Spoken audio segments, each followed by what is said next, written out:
आज के इस वीडियो में हम सॉल्व करने वाले हैं 18 सितंबर 2024 के एसएससी सीजीएल टियर 1 एग्जाम के स्पोर्ट्स जीके के पीवाईक्यूज को।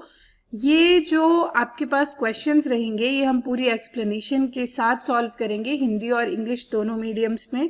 ये क्वेश्चंस एसएससी सीजीएल 2025 के लिए सुपर इम्पोर्टेंट है क्योंकि स्पोर्ट्स जीके में क्वेश्चंस रिपीट भी होते हैं और साथ ही साथ कई बार ट्विस्ट देके सेम क्वेश्चंस को ही पूछा जाता है।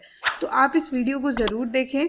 ऑलरेडी इससे पहले जो भी डेट्स पे एग्जाम हुए थे उनकी सभी शिफ्ट्स के स्पोर्ट्स जीके हमने आपके लिए सॉल्व करके अपलोड किया है, आप उसे चेक कर सकते हैं। अगर आप जीके सेक्शन में अच्छा स्कोर करना चाहते हो तो बेटर है उसकी कैटेगरीज बना दो।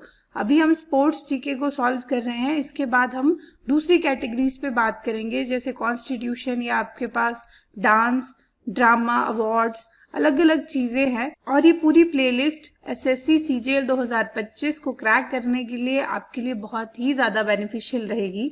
तो चलिए शुरू करते हैं आज की इस वीडियो को। तो फर्स्ट क्वेश्चन हम लेंगे शिफ्ट 1 से, ठीक है। 18 सितंबर 2024 की जो शिफ्ट 1 थी उसमें जो स्पोर्ट्स जीके का पहला क्वेश्चन आया था उसमें लिखा गया था विच of the following states was the overall champion in both man and women categories in the first जनजातीय खेल महोत्सव।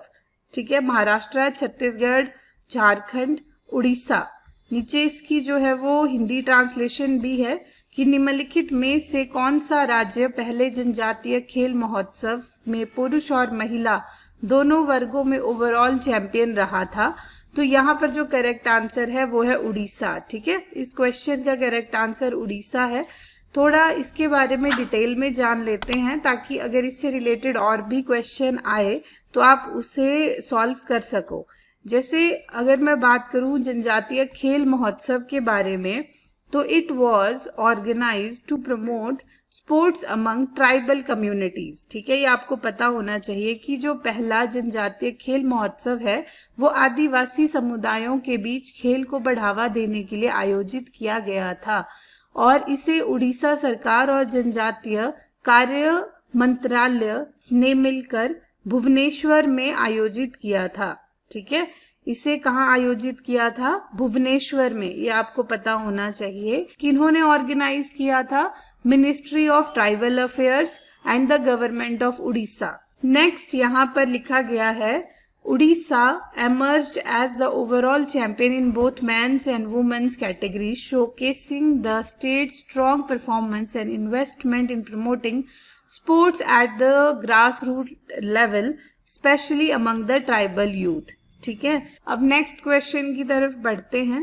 नेक्स्ट क्वेश्चन में आपको पूछा गया था who among the first Indian woman wrestler to represent the country at 2012 London Olympic games. ठीक है, यहाँ 4 नाम लिखे हैं और यहाँ पर जो आपका करेक्ट आंसर है वो है गीता फोगाट। ठीक है, गीता फोगाट ऑप्शन 4 इसमें आपका करेक्ट रहेगा। लंदन ओलंपिक्स 2012 खेलों में देश का प्रतिनिधित्व करने वाली पहली भारतीय महिला पहलवान कौन थी? गीता फोगाट। ठीक है, अब इनके बारे में कुछ इंपॉर्टेंट चीजें पढ़ लेते हैं। Geeta Fogart made history by becoming the first Indian woman wrestler to qualify for the Olympic Games, and she represented India at the 2012 London Olympics in 55 kg freestyle category. Her qualification was a landmark moment for Indian women in wrestling and inspired many others, including her own cousins Babita and Vinesh Fogart. Her journey was later popularized through the Bollywood film Dangal. ठीक है, तो Bollywood film जो दंगल थी वो किसकी biography थी? Basically वो गीता फोगाट पे बनी थी। ठीक है, यहाँ पर देखो इसकी पूरी हिंदी ट्रांसलेशन आपको मिल जाएगी। जो हिंदी मीडियम के स्टूडेंट्स हैं वो यहाँ से नोट कर सकते हैं और नोट्स बना सकते हैं। अब नेक्स्ट क्वेश्चन को देखेंगे। नेक्स्ट क्वेश्चन जो है वो आपका शिफ्ट अब 2 से शुरू हो रहा है। ठीक है, शिफ्ट 1 में 2 क्वेश्चन आए थे, दोनों स्पोर्ट्स जीके थे। कई ऐसी शिफ्ट्स रहती हैं जहां पर 5-5 क्वेश्चन भी स्पोर्ट्स के रहे हैं, पर 18 तारीख की जो शिफ्ट्स थी उनमें 2-2 क्वेश्चन हर शिफ्ट में आया था। तो आप सोच लो कि स्पोर्ट्स जीके आपके लिए कितनी ज़्यादा इम्पोर्टेंट है। और यहाँ पर पूछा गया था Raja Bhalindra Singh trophy is associated with which of the following national sports event. ठीक है, राजा भलिंदर सिंह ट्रॉफी निम्नलिखित में से किस राष्ट्रीय खेल आयोजन से संबंधित है। तो देखो यहाँ पर 4 ऑप्शन दिए हैं, खेलो इंडिया यूथ गेम्स, खेलो इंडिया विंटर गेम्स, खेलो India university games, national games. तो यहाँ पर जो करेक्ट आंसर रहेगा वो है ऑप्शन 4 आपके पास, नेशनल गेम। ठीक है, ये इसका करेक्ट आंसर है ऑप्शन 4, ये आप नोट कर सकते हैं। और यहाँ पर अगर हम इसके बारे में और डिटेल में पढ़ें तो नोट्स मैंने ऑलरेडी यहाँ लिखे हैं। यहाँ पर जो राजा भलिंद्र सिंह ट्रॉफी है is awarded during the national games of India to the state or union territory that wins the highest number of gold medals। ठीक है, मतलब राजा भलिंदर सिंह ट्रॉफी भारत के नेशनल गेम्स मतलब राष्ट्रीय खेलों में उस राज्य या केंद्र शासित प्रदेश को दी जाती है जिसने सबसे अधिक स्वर्ण पदक जीते हों। ठीक है, The trophy is named after Raja Bhalendra Singh, who was a former president of the Indian Olympic Association and played a significant role in promoting the sports in India। तो देखो अब राजा भलेंद्र सिंह कौन थे, वो भारतीय ओलंपिक संघ के पूर्व अध्यक्ष थे और भारतीय खेलों को बढ़ावा देने में उनका बहुत बड़ा योगदान था। ये चीजें भी आपको पता होनी चाहिए। कई बार सेम क्वेश्चन जो है वो अलग ट्विस्ट देके आ जाते हैं, जैसे मैंने ऑलरेडी आपको स्टार्टिंग में कहा था। तो आपके लिए एक एक पॉइंट बहुत इंपॉर्टेंट है आंसर से रिलेटेड। क्लियर? अब नेक्स्ट क्वेश्चन देखते हैं। नेक्स्ट क्वेश्चन में आपको पूछा गया है the sports authority of India comes under which ministry. ठीक है, मतलब देखो यहाँ 4 ऑप्शन दिए हैं और यहाँ पर क्लियरली जो पूछा गया है वो है कि भारतीय खेल प्राधिकरण किस मंत्रालय के अंतर्गत आता है। ठीक है, ministry of education, ministry of social justice, ministry of health and family welfare, ministry of youth affairs and sports.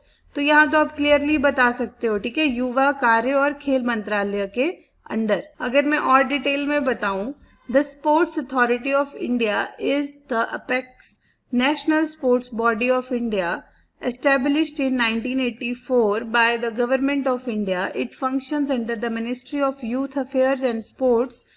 SAI यानी Sports Authority of India is responsible for developing sports infrastructure, training athletes and running various sports schemes across the country। Okay, ये बहुत ही ज्यादा important है और इसकी जो translation है वो यहाँ पर लिखी गई है, वो आप पढ़ सकते हो। अब नेक्स्ट क्वेश्चन में पूछा गया है as of 14th October 2021 which Indian footballer was in the news for breaking Pele's 77 international goals. ठीक है, 14 अक्टूबर 2021 तक किस भारतीय फुटबॉलर ने पेले के 77 अंतर्राष्ट्रीय गोलों का रिकॉर्ड तोड़ने के लिए समाचारों में था। तो यहाँ पर जो करेक्ट आंसर है इनमें से वो है सुनील छेत्री। ठीक है, सुनील छेत्री, ये इसका करेक्ट आंसर है, ऑप्शन 2 करेक्ट है। ठीक है, अगर हम इनके बारे में और डिटेल में जाने तो यहाँ पर लिखा गया है 14 अक्टूबर 2021 को 2021 सैफ चैंपियनशिप के दौरान मालदीव्स के खिलाफ मैच में भारतीय फुटबॉल कप्तान सुनील छेत्री ने ब्राजील के महान फुटबॉलर पेले के 77 अंतर्राष्ट्रीय गोलों के रिकॉर्ड को पार कर लिया। छेत्री ने इस मैच में 62वें और 71वें मिनट में 2 गोले किए, जिससे उनका कुल स्कोर 79 अंतर्राष्ट्रीय गोल हो गया। इस उपलब्धि के साथ वह उस समय तीसरे सबसे अधिक सक्रिय अंतर्राष्ट्रीय गोल स्कोरर बन गए, केवल क्रिस्टियानो रोनाल्डो और लियोनेल मेसी से पीछे।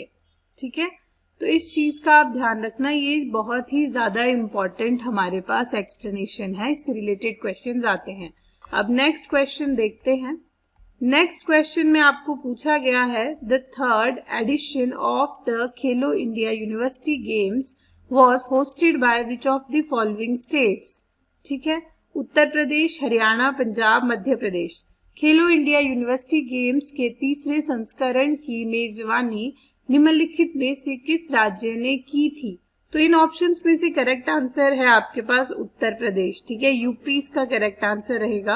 अगर हम और डिटेल में इसके बारे में पढ़ें, the third edition of the Khelo India university games was hosted by Uttar Pradesh from 22 May to 3 June 2023. The event were organized in cities including Lucknow, main host city थी, Varanasi, Gorakhpur and Noida. The edition marked the first time the games were hosted in the northern state of UP with participation from hundreds of universities across the country. तो यहाँ पर इसकी जो है वो Hindi translation लिखी गई है। लिखा क्या है कि खेलो इंडिया यूनिवर्सिटी गेम्स का तीसरा संस्करण 25 मई से 3 जून 2023 तक उत्तर प्रदेश में आयोजित किया गया था। इसके आयोजन स्थल लखनऊ था, ठीक है, जो मुख्य मेजबानी शहर था। उसके बाद वाराणसी, गोरखपुर और नोएडा थे। यह पहली बार था जब ये खेल उत्तर भारत के राज्य उत्तर प्रदेश में आयोजित किए गए और इस प्रतियोगिता में देश भर के सैकड़ों विश्वविद्यालयों के खिलाड़ियों ने भाग लिया था। आई होप आपको ये क्वेश्चंस क्लियर होंगे और ये एक्सप्लेनेशन आप जरूर याद कर लेना, क्योंकि कई बार क्वेश्चंस जो है वो थोड़ा सा चेंज करके भी रिपीट हो जाते हैं। तो अब मिलेंगे हम नेक्स्ट वीडियो में, और नेक्स्ट जो आपके पास स्पोर्ट्स जीके रहेगा नेक्स्ट डेट के आपके पास सभी शिफ्ट्स का, उन्हें हम सॉल्व करेंगे। तो मिलते हैं अब नेक्स्ट वीडियो में, तब तक के लिए थैंक यू।